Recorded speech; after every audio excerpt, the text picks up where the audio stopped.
आज हम व्याकरण का टॉपिक जो है सर्वनाम, उस विषय पे चर्चा करेंगे।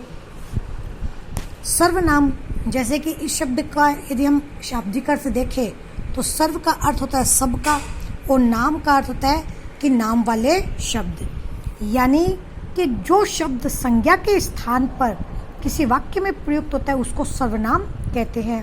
यानी कि संज्ञा शब्द का हम बार बार प्रयोग करते हैं तो वो अच्छा नहीं लगता, उसके स्थान पर सर्वनाम का प्रयोग किया जाता है तो वो वाक्य सुंदर लगता है। जैसे कि राम ने कहा कि राम कल स्कूल नहीं जाएगा। इस वाक्य को यदि हम इस प्रकार कहेंगे कि राम ने कहा कि वह कल स्कूल नहीं जाएगा, ज़्यादा अच्छा प्रतीत होता है, अच्छा लगता है। तो इस प्रकार हम सर्वनाम की परिभाषा करेंगे कि वे शब्द जो संज्ञा के स्थान पर प्रयुक्त होते हैं उनको सर्वनाम कहा जाता है। मैं, हम, वह, तुम, वे, किसका, किसको, क्यों, ये सारे शब्द, जैसे मैं, खुद, अपना, ये सारे शब्द सर्वनाम कहे जाते हैं।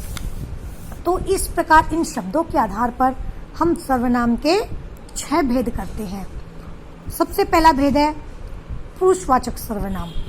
पुरुषवाचक सर्वनाम में जो शब्द बात कहने वाला होता है, बात को कहने वाला, सुनने वाला और जिसके विषय में बात हो रही है उसके लिए इस सर्वनाम का प्रयोग किया जाता है। जैसे मैं, हम, तुम, तुमको, वह, वे, उसको, उनको इत्यादि। अब ये पुरुषवाचक सर्वनाम के हम 3 भेद करते हैं। सबसे पहले उत्तम पुरुष, जो कि बात को कहने वाले के लिए प्रयुक्त होता है। दूसरा है मध्यम पुरुष, बात सुनने वाले के लिए इस सर्वनाम का प्रयोग किया जाता है। जैसे तू, तुम सब, तुम सब का, ये सब। अन्य पुरुष होता है तीसरा भेद पुरुषवाचक का, जिसके संबंध में बात कही जा रही है उसके लिए इस सर्वनाम शब्द का प्रयोग होता है।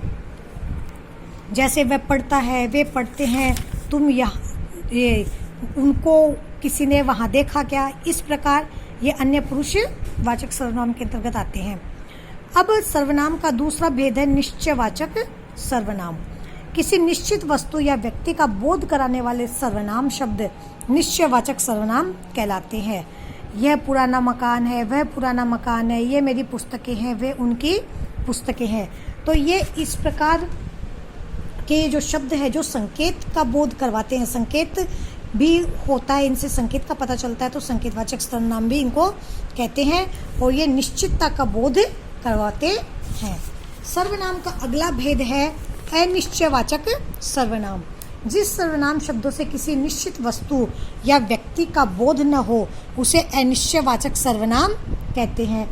मुझे कोई बुला रहा है, कब तक चुप रहोगे, अब कुछ तो बोलो, इस प्रकार वाचक सर्वनाम होते हैं। चौथा इसका भेद है संबंधवाचक सर्वनाम। अनिश्चयवाचक सर्वनाम में वस्तु या व्यक्ति का निश्चितता का बोध नहीं होता, कोई, कुछ, ये सारे जो सर्वनाम शब्द है ये अनिश्चयवाचक है। फिर अगला भेद है संबंधवाचक सर्वनाम।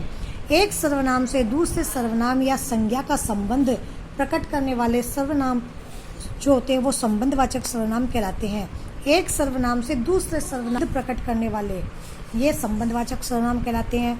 जो, सो, जिसकी, उसकी, यह, वह, ये सारे जो है जो एक शब्द, संज्ञा शब्द का वाक्य में प्रयुक्त अन्य शब्दों से संबंध प्रकट करते हैं वो संबंधवाचक सर्वनाम कहलाते हैं। अगला भेद है 5वां इसका प्रश्नवाचक सर्वनाम। सर्वनाम प्रश्न का बोध कराने वाले सर्वनाम शब्दों को प्रश्नवाचक सर्वनाम कहते हैं। कौन आ रहा है, क्या कहते हो, बाजार से क्या लाए हो, वहाँ कौन है, किसका इंतजार कर रहे हो, जहाँ प्रश्न का बोध होता है वहाँ प्रश्नवाचक सर्वनाम कहे जाते हैं। अब अगला है सर्वनाम का अगला भेद निश्चयवाचक, निजवाचक सर्वनाम, निजवाचक सर्वनाम। जिस सर्वनाम में अपने लिए, जैसे आप, अपने आप, स्वयं आदि शब्दों का प्रयोग होता है वह निजवाचक सर्वनाम कहलाता है।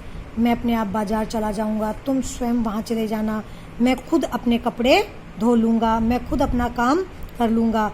तो यहाँ पर निजवाचक सर्वनाम का प्रयोग खुद के लिए किया जाता है। तो ये सर्वनाम का आज का अपना टॉपिक कंप्लीट हुआ।